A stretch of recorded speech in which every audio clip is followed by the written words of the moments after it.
The problems of gangs, drugs, and crime plague many Massachusetts cities, and Chelsea is no exception. But police are making a concerted effort to turn the tide in a more positive direction, and they believe their efforts are starting to pay off.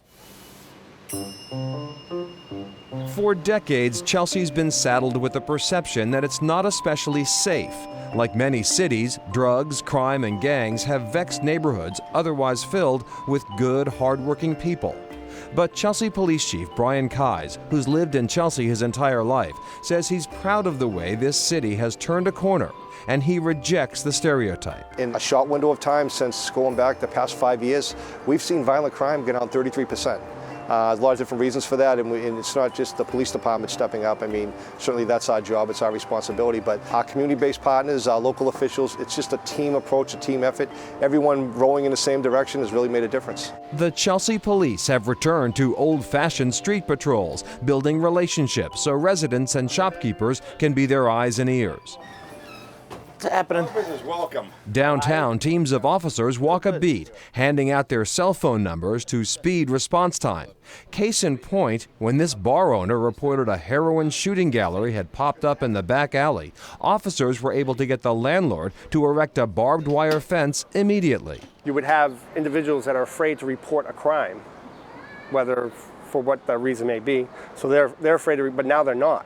Now they'll call me, or they'll send me an email, or they'll call 911 because they're not afraid anymore. Just by identifying what the problem is and solving that problem, we're able to make the area better for everyone else. The Chelsea police also meet weekly with a broad spectrum of community and social service agencies. They helped gather evidence for the FBI, leading to the arrests and murder convictions of several members of the notorious international drug gang MS-13. And there's a Chelsea initiative to identify families that are at immediate risk. We'll do a door knock within 24 to 48 hours, and then we'll report back a week later to see how the individual's doing as far as to the group. And it's been very successful. And we've had this team since July of 2015, so we're pushing 3 years now, and we've helped over 335 people to date. Like the chief, Officer James Farden grew up in Chelsea, and he's bullish that this colorful melting pot has a bright future. You got good people in this city. There's a lot of good people in this city. And I think sometimes they kind of glorify this Chelsea being a bad city, and it's not a bad city. It's a great city. I mean, I wouldn't have lived here for 30 plus years if I didn't think it was a good city. Some once dangerous Chelsea neighborhoods have literally been reimagined. A decade ago, students at a parochial school near this street were told never to wander down Garish Avenue. One sign of the changing Chelsea, the Box District, transformed by 300 units of new housing, some of them rentals, some of them ownership, and half of them set aside for low-income families.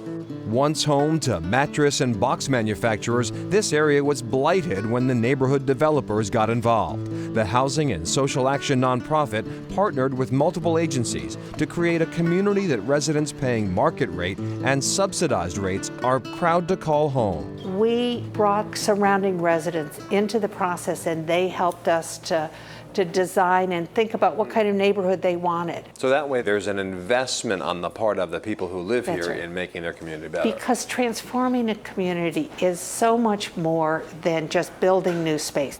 Walking the streets of the Box District, Ann Houston tells us the Chelsea-based Neighborhood Developers has completed 16 real estate projects during her run as executive director.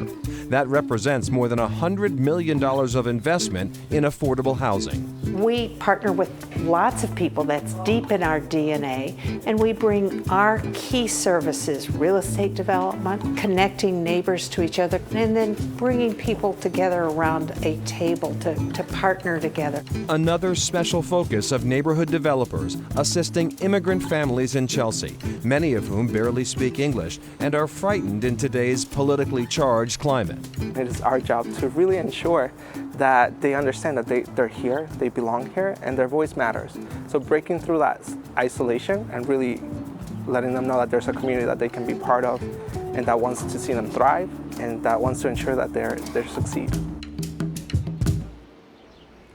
And Chelsea was recently named a Bloomberg Philanthropy finalist with a chance to win a $100,000 grant. Right, it's called the U.S. Mayor's Challenge, and what they're looking for is cities that are coming up with creative solutions to the most vexing urban problems, crime and poverty and domestic violence. And the city of Chelsea sees the fact that they've become a finalist as a really good sign that they are moving in the right direction. Of course, they're hoping to win as well. Yes, and of course, good luck to them. Curious about what your money can buy in Chelsea? You get more square footage, you get parking, you get a beautiful building. Plus, what's new on the waterfront?